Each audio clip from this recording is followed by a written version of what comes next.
Berjumpa lagi dengan Pak Dedi Ari Nugroho di sini, bisa dipanggil Pak Dedi. Sebelumnya jangan khawatir anak-anak sekalian, karena hari ini Pak Dedi akan menggunakan bahasa persatuan kita, yaitu bahasa Indonesia, untuk membahas beberapa materi yang akan disajikan hari ini. Bersama kami, tim MGMP PPKN Kabupaten Sukoharjo. Nah, sebelum masuk ke pembelajaran hari ini, kira-kira apa ya yang akan kita pelajari hari ini? Bapak ingatkan untuk kalian semuanya yang ada di rumah untuk tetap terapkan gaya hidup sehat, patuhi protokol kesehatan, dan jangan lupa pakai masker kemanapun ataupun dimanapun kalian berada. Gaya hidup sehat akan menghindarkan kita dari paparan virus corona yang saat ini sedang mewabah di Indonesia bahkan di dunia. Anak-anak sekalian, hari ini kita akan belajar materi tentang pendidikan Pancasila dan Kewarganegaraan kelas 12 pada bab yang kedua. Nah, di bab yang kedua ini kita akan membahas mengenai satu topik yang menarik banget untuk Bapak juga untuk anak-anak sekalian, yaitu tentang sesuatu yang melekat kuat dalam kehidupan kita sehari-hari. Apa itu? Ya, tentang perlindungan dan penegakan hukum untuk menjamin keadilan dan kedamaian. Tapi jangan galau dulu anak-anak sekalian, karena biasanya ketika kita membahas mengenai hukum, pasti ada saja keluhan kalian tentang, Pak, kalau bahas hukum itu pasalnya banyak, Pak. Pak, kalau bahas hukum itu materinya banyak, Pak. Hafalannya banyak, Pak. Males, Pak, dan lain sebagainya. Tapi jangan khawatir anak-anak sekalian, karena hari ini melalui video pembelajaran hari ini kita akan sajikan materi singkat, ringkas, tetapi kita akan pahami bersama selama beberapa menit ke depan. Pembahasan hukum di hari ini akan kita awali dengan beberapa hal. Yang pertama adalah, anak-anak sekalian, kita ketika belajar tentang sesuatu, apalagi hari ini kita belajar tentang hukum, itu pasti kita bertanya-tanya, Pak, sebenarnya kalau kita belajar hukum, itu kita dapat apa sih, Pak, gitu ya? Atau kita bisa apa setelah belajar hukum? Nah, pada kesempatan kali ini, di slide yang pertama ini, Bapak akan tampilkan beberapa hal yang bisa kita peroleh setelah kita belajar tentang perlindungan dan penegakan hukum hari ini. Nah, pada slide berikut ini anak-anak sekalian, kita bisa cermati ada 3 tujuan yang ingin kita capai bersama. Yang pertama adalah kita mengetahui hakikat hukum dan perlindungannya gitu. Jadi tidak hanya sekedar kita tahu produk hukumnya, tetapi kita juga tahu hakikat perlindungan hukum itu seperti apa gitu ya. Kemudian yang kedua, kita akan belajar mengenai peran, baik itu peran lembaga negara ataupun peran kita sebagai bagian dari bangsa Indonesia untuk ikut serta dalam perlindungan dan penegakan hukum. Kemudian yang ketiga, anak-anak sekalian, jangan lupa kita tidak boleh melupakan dinamika pelanggaran hukum yang pernah ada di Indonesia itu seperti apa. Kita belajar ini agar kita bisa menghindari dan tidak menirunya dalam kehidupan kita sehari-hari. Pastinya anak-anak sekalian yang ada di rumah sudah tidak sabar ingin belajar tentang perlindungan hukum hari ini. Tetapi sebelum ke sana, Bapak punya satu kado istimewa untuk anak-anak sekalian berupa video tentang praktik penegakan hukum yang pernah ada di Indonesia. Dilakukan oleh siapa? Penasaran? Kita saksikan bersama dalam tayangan video berikut ini. Dalam sidang tuntutan, jaksa meminta majelis hakim untuk menjatuhkan hukuman 7 tahun penjara untuk Irman dan 5 tahun penjara untuk Sugiarto. Jaksa juga menuntut pidana tambahan agar keduanya membayar denda biaya pengganti sebesar 5,5 miliar rupiah bagi Irman dan 500 juta rupiah bagi Sugiarto yang harus dibayarkan 1 bulan setelah putusan. Jika tak mampu membayar, maka harta benda keduanya akan disita jaksa dan dilelang untuk membayar denda ini.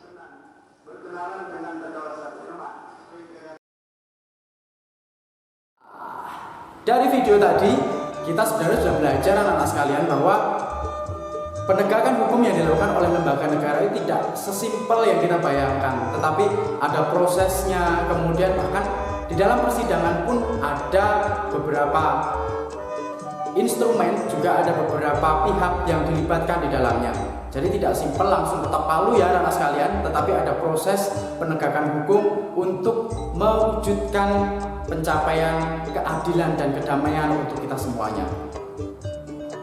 Nah, kita akan langsung masuk di materi kita yang pertama. Karena hari ini kita membahas mengenai perlindungan dan penegakan hukum, maka kita akan flashback terlebih dahulu karena kita sudah belajar mengenai hukum itu dari tingkat SMP kemarin. Di kelas 10, 11 pun kita juga sudah mengulas tentang itu. Tetapi kita refresh kembali, kita ingat kembali bahwa hukum itu punya dasar atau pengertian dasar tersendiri. Apa pengertian dasarnya? Kita bisa saksikan dalam slide berikut ini. Anak-anak sekalian, hukum itu bisa kita sepakati sebagai perangkat atau seperangkat aturan yang ditaati oleh semua warga negara Indonesia. Untuk apa? Untuk menciptakan keharmonisan kehidupan. Jadi isinya adalah perangkat aturan-aturan yang ditaati bersama dan disepakati bersama oleh bangsa Indonesia. Nah, kalau tadi kita sudah sepakat dengan pengertian hukum, sekarang kita juga harus bersepakat dengan pengertian perlindungan hukum. Kalau perlindungan hukum kita bisa sepakati sebagai segala upaya yang dilakukan untuk memberikan keamanan, kenyamanan, dan keadilan. Jadi segala upaya yang dilakukan oleh pihak-pihak tertentu untuk menciptakan keamanan, kenyamanan, dan keadilan. Nah, anak-anak sekalian, setelah tadi kita sepakat tentang hukum, sepakat tentang perlindungan hukum, selanjutnya kita akan menyepakati tentang 3 unsur penegakan hukum. Ternyata tidak sesimpel yang kita bayangkan ketika kita ingin ikut serta dalam penegakan hukum, anak-anak sekalian. Tetapi di sini paling tidak kita bisa rumuskan ke dalam 3 unsur penegakan hukum. Apa saja? Penasaran? Kita saksikan dalam slide berikut ini. Anak-anak sekalian, jadi 3 unsur ini bisa kita identifikasi, bisa kita klasifikasikan menjadi berikut. Yang pertama adalah dalam rangka menegakkan hukum, yang pertama kita harus memperhatikan kepastian hukum di dalamnya. Kepastian hukum ini berkaitan dengan sikap tidak sewenang-wenang. Jadi ketika ada seseorang yang bersalah kemudian diadili, aturan itu tidak kemudian elastis, atau dengan kata lain, aturan tersebut tidak boleh sewenang-wenang melihat siapa yang bersalah dan lain sebagainya. Dalam kata lain juga ada satu ungkapan yang menarik berkaitan dengan kepastian hukum. Meskipun dunia ini runtuh, hukum harus tetap ditegakkan. Nah, kemudian yang kedua, anak-anak sekalian, 3 unsur yang kedua ini berkaitan dengan kemanfaatan. Ketika hukum itu dibuat dalam suatu masyarakat atau suatu negara, pasti punya tujuan tertentu. Salah satunya adalah kemanfaatan, berguna atau berdampak positif bagi kehidupan kita selama bermasyarakat, berbangsa, dan bernegara. Nah, unsur yang ketiga berkaitan dengan penegakan hukum adalah keadilan. Jadi ketika hukum itu dibuat dan ditetapkan dalam suatu masyarakat atau negara, maka harus memuat unsur keadilan. Penerapannya tidak boleh tebang pilih, anak-anak sekalian. Kita harus ingat meskipun kita beragam, ada laki-laki, ada perempuan, ada suku Jawa, ada suku Minang, ada suku Sunda, dan perbedaan lainnya, hukum yang diterapkan harus memuat unsur keadilan. Nah, 3 unsur yang dijelaskan tadi merupakan penjembatan untuk mewujudkan perlindungan dan penegakan hukum, terutama di Indonesia. Beralih dari unsur atau ketiga unsur tadi, ya, kita sekarang ini akan beranjak untuk mempelajari tentang faktor apa sebenarnya yang mempengaruhi penegakan hukum yang ada di Indonesia. Mari kita saksikan juga dalam slide berikut ini. Anak-anak sekalian, jadi ada faktor-faktor yang sebenarnya mempengaruhi penegakan hukum yang ada di Indonesia. Apa saja ya faktornya? Sekarang kita akan kenali faktor yang pertama adalah faktor dari hukum itu sendiri. Jadi ketika hukum itu dirumuskan dengan kalimat-kalimat yang tidak ambigu, maka hukum yang diterapkan di negara kita atau di Indonesia itu bisa ditegakkan dengan baik. Kemudian yang kedua, faktornya adalah faktor penegak hukum. Penegak hukum dalam hal ini adalah seseorang yang diberikan tanggung jawab lebih untuk memberikan kepastian hukum pada seseorang, korban, saksi, dan lain sebagainya. Kemudian yang ketiga adalah faktor sarana dan fasilitas.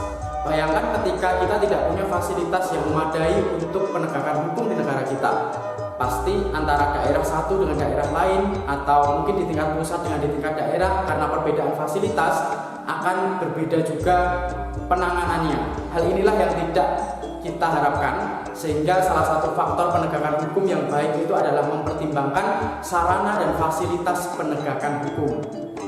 Kemudian yang keempat adalah faktor dari masyarakat itu sendiri. Ketika kita berinteraksi dengan tetangga misalnya, dengan teman-teman kita misalnya, nah hal-hal inilah yang kita ambil ya dari sisi masyarakatnya atau kebiasaan masyarakat ini, masyarakat yang tertib hukum atau masyarakat yang mengabaikan hukum. Ini adalah dua pilihan yang bisa kita pilih gitu ya. Jadi mungkin kita akan bertemu dengan masyarakat yang tertib terhadap aturan hukum, tapi mungkin bisa jadi kita bertemu juga dengan masyarakat yang abai terhadap hukum. Semakin tertib masyarakat itu terhadap aturan hukum, maka percepatan penegakan hukum di Indonesia dapat digalakkan. Kemudian yang terakhir, yaitu yang kelima, mengenai faktor penegakan hukum adalah budaya.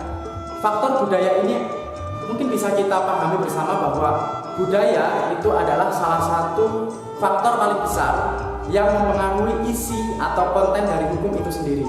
Bahkan hukum yang diterapkan di negara kita digali dari nilai-nilai luhur budaya bangsa yang ada sejak zaman dulu kala. Itulah 5 faktor penegakan hukum yang bisa diterapkan untuk menentukan kualitas penegakan hukum di Indonesia. Nah, anak-anak sekalian, beranjak dari faktor-faktor penegakan hukum tadi, kita istirahat sebentar, kita hela nafas sebentar dengan menyaksikan salah satu video menarik di pertemuan hari ini tentang penegakan hukum yang dilakukan oleh lembaga negara. Seperti apa penegakan hukumnya? Mari kita saksikan bersama dalam tayangan video berikut ini. Di ruang persidangan hadirin dimohon berdiri.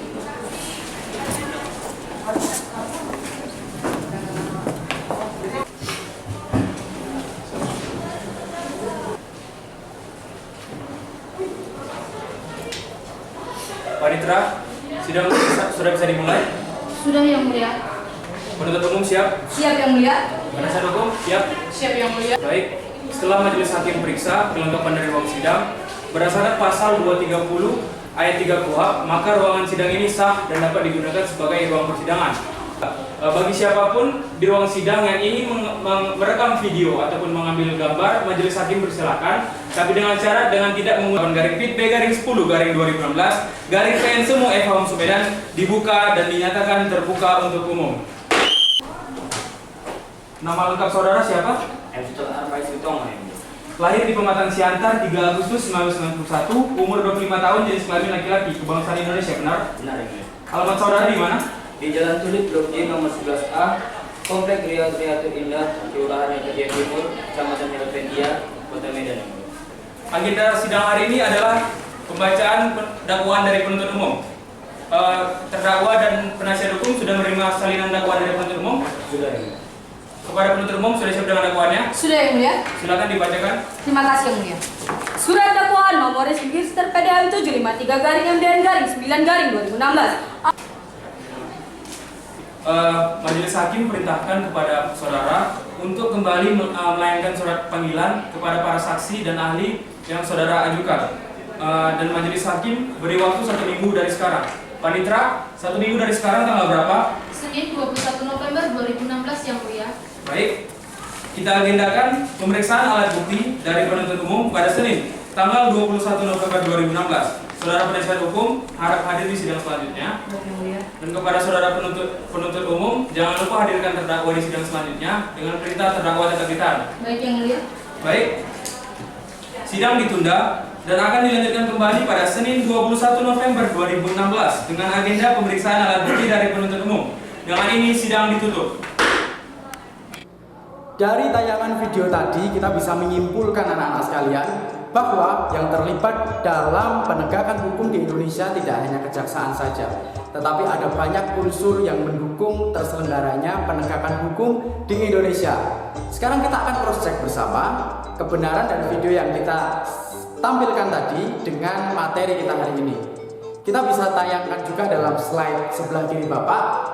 Nah, di sini dijelaskan juga mengenai peran lembaga penegakan hukum di Indonesia. Tadi di video mungkin kita bisa menemukan beberapa pihak yang ikut serta dalam penegakan hukum. Sekarang kita punya beberapa pihak juga yang terlibat juga dalam penegakan hukum. Yang pertama adalah keterlibatan Kepolisian Negara Republik Indonesia. Paling tidak kita bisa menemukan 3 fungsi dari Kepolisian Negara Republik Indonesia dalam upaya penegakan hukum anak-anak sekalian. Yang pertama adalah memelihara keamanan dan ketertiban yang ada di masyarakat. Kemudian yang kedua adalah menegakkan hukum yang sudah berlaku di masyarakat, misalkan dengan melakukan pendampingan, sosialisasi, dan lain sebagainya. Kemudian yang ketiga adalah menyelenggarakan atau mengupayakan pengayoman, fungsi pengayoman kepada masyarakat, mengayomi sehingga muncul rasa damai, hidup harmonis di masyarakat, dan hal lainnya yang diciptakan juga oleh Kepolisian Negara Republik Indonesia. Selain kepolisian, ada juga yang kedua, apa anak-anak sekalian? Kejaksaan. Mungkin tidak asing juga untuk anak-anak sekalian. Kemudian yang ketiga ada kehakiman. Selanjutnya ini pastinya juga tidak asing dan mungkin jadi salah satu cita-cita anak-anak sekalian yang ada di rumah, yaitu apa? Advokat. Kemudian ada KPK. Inilah beberapa unsur atau beberapa peran, ada beberapa peran dalam penegakan hukum yang ada di Indonesia. Ada kepolisian, kemudian ada kejaksaan, kemudian ada kehakiman, selanjutnya ada advokat, ada KPK juga di dalamnya. Mungkin anak-anak juga bisa mengulas lebih lanjut dengan mengunduh modul yang sudah dibagikan dalam link di video ini, karena di situ juga sudah disajikan beberapa peran lembaga yang lain yang bisa kita pelajari bersama. Anak-anak sekalian, ternyata fakta terbarunya adalah tidak hanya lembaga penegakan hukum yang tadi kita pelajari bersama yang berkewajiban untuk ikut serta dalam penegakan hukum anak-anak sekalian. Ternyata kita semua juga termasuk salah satu unsur atau salah satu pihak yang berkewajiban untuk menggalakkan penegakan hukum di masyarakat. Nah, saat ini kita akan mempelajari kira-kira apa kontribusi atau partisipasi yang bisa kita lakukan dalam rangka ikut serta dalam penegakan hukum. Berikut adalah materi yang bisa kita pelajari bersama, akan dibantu juga dalam tayangan slide berikut ini. Anak-anak sekalian, di sebelah kiri Bapak sekarang sudah tampil beberapa perilaku positif sebagai bentuk partisipasi kita dalam penegakan hukum. Yang pertama bisa kita lakukan di lingkungan keluarga kita, kemudian yang kedua bisa kita lakukan di lingkungan sekolah kita, kemudian yang ketiga bisa kita lakukan di kehidupan masyarakat atau lingkungan masyarakat, dan yang terakhir kita bisa juga lakukan dalam skala yang lebih besar, yaitu dalam lingkungan berbangsa dan bernegara. Kita mulai dari yang pertama terlebih dahulu anak-anak sekalian. Bapak sudah berulang kali memberikan informasi bahwa pembelajaran ini tidak berhenti pada teori, tetapi bagaimana kita mempraktikkan dalam kehidupan sehari-hari. Maka dari itu, penegakan hukum yang pertama yang bisa kita lakukan dalam kehidupan keluarga adalah dengan menghormati kedua orang tua kita atau sanak saudara kita yang ada di rumah. Itu adalah salah satu nilai hidup yang bisa kita terapkan dalam rangka penegakan hukum di tingkat keluarga. Kemudian yang kedua anak-anak sekalian, bisa dilihat juga dalam slide. Yang kedua adalah di lingkungan sekolah. Pasti Bapak meyakini dan pasti kalian juga sudah mengetahui bahwa di sekolah kalian masing-masing sudah ada tata tertib sekolah. Dibuat untuk apa? Tentu untuk memberikan nuansa yang harmonis dalam kehidupan di sekolah. Jadi kewajiban kita adalah menaati segala aturan dan tata tertib yang berlaku di sekolah kita. Kemudian yang ketiga anak-anak sekalian, di situ ada di lingkungan masyarakat. Pasti kita sudah tidak asing juga dengan beberapa masyarakat mungkin yang melakukan perjudian dan lain sebagainya. Nah, dalam kehidupan bermasyarakat janganlah kita melakukan hal yang sama. Berjudi misalkan itu adalah hal-hal yang akan menggerogoti nilai-nilai luhur bangsa kita. Di sisi lain juga akan memicu pertikaian kalau ada salah satu pihak yang tidak senang dengan kekalahannya misalkan, seperti itu. Jadi kita hindari saja ya anak-anak sekalian. Kemudian yang terakhir dalam lingkungan yang lebih luas lagi, yaitu di lingkungan berbangsa dan bernegara. Salah satunya adalah tidak berbuat anarki. Coba kita browsing beberapa video mengenai kegiatan demonstrasi yang selama ini terjadi di negara kita misalkan. Ada beberapa contoh yang tidak baik untuk kita tiru, yaitu dengan merusak sarana dan prasarana umum. Ini juga bagian dari istilahnya masyarakat yang tidak bertanggung jawab terhadap penegakan hukum yang ada di Indonesia gitu. Jadi tidak ikut menegakkan hukum tetapi malah justru berbuat hukum atau menyalahi aturan hukum. Salah satunya adalah berbuat anarki. Jangan seperti itu anak-anak sekalian ya. Nah, bagaimana anak-anak sekalian? Kita hari ini sudah banyak sekali membahas mengenai penegakan hukum di Indonesia. Judul materi kita hari ini adalah perlindungan dan penegakan hukum untuk menjamin keadilan dan kedamaian. Kita tadi sudah belajar tentang hakikat hukum, perlindungannya seperti apa, unsurnya seperti apa, lembaganya apa saja yang termuat atau berkewajiban dalam menegakkan hukum, kemudian partisipasi kita juga seperti apa, juga sudah kita bahas semuanya. Bagaimana anak-anak sekalian? Mungkin pembelajaran hari ini menyenangkan apa membosankan anak-anak sekalian? Semoga tetap menyenangkan dan tetap bersemangat untuk belajar kewarganegaraan bersama MGMP Pendidikan Pancasila dan Kewarganegaraan Kabupaten Sukoharjo anak-anak sekalian. Nah, setelah ini kita akan sama-sama beranjak dari materi ke sebuah nilai. Nilai apa yang ada dalam pembelajaran kita hari ini? Ternyata hari ini kita sudah belajar banyak sekali nilai hidup dari materi yang sudah kita pelajari bersama, yaitu tentang hukum. Ketika hukum ditegakkan, maka kita berkewajiban untuk menaati aturan itu. Tujuannya apa anak-anak sekalian? Tujuannya adalah untuk menciptakan keharmonisan kehidupan kita dalam keluarga, dalam lingkungan sekolah misalkan, ataupun dalam lingkungan berbangsa dan bernegara. Selain itu juga kita harus mengupayakan penegakan hukum di semua lingkungan, tidak hanya di sekolah atau di keluarga saja, tetapi ketika kita berinteraksi dengan tetangga kita dan lain sebagainya, nilai yang harus kita munculkan adalah nilai untuk menegakkan hukum agar tercipta kedamaian dan keharmonisan. Rasanya menyenangkan sekali bisa berinteraksi dengan anak-anak sekalian. Jangan lupa untuk tetap menyaksikan video pembelajaran pendidikan Pancasila dan Kewarganegaraan berikutnya dari kami, tim MGMP Pendidikan Pancasila dan Kewarganegaraan Kabupaten Sukoharjo. Bagi anak-anak sekalian yang menginginkan untuk download materi pengembangan, kemudian ada juga penugasan, bisa di-download pada link berikut ini. Di link berikut ini anak-anak akan menemukan banyak pengembangan materi dan juga penugasan yang bisa dilakukan di rumah saja gitu. Nah, demikian tadi beberapa materi yang bisa kami sajikan untuk anak-anak semuanya yang ada di rumah. Dari kami tim MGMP Pendidikan Pancasila dan Kewarganegaraan Kabupaten Sukoharjo. Tetap sehat, tetap semangat. Jangan lupa untuk selalu terapkan gaya hidup sehat dengan mematuhi protokol kesehatan. Sekian dari Bapak, apabila ada kesalahan mohon maaf yang sebesar-besarnya. Terima kasih. Assalamualaikum warahmatullahi wabarakatuh. Sampai jumpa lagi di video berikutnya.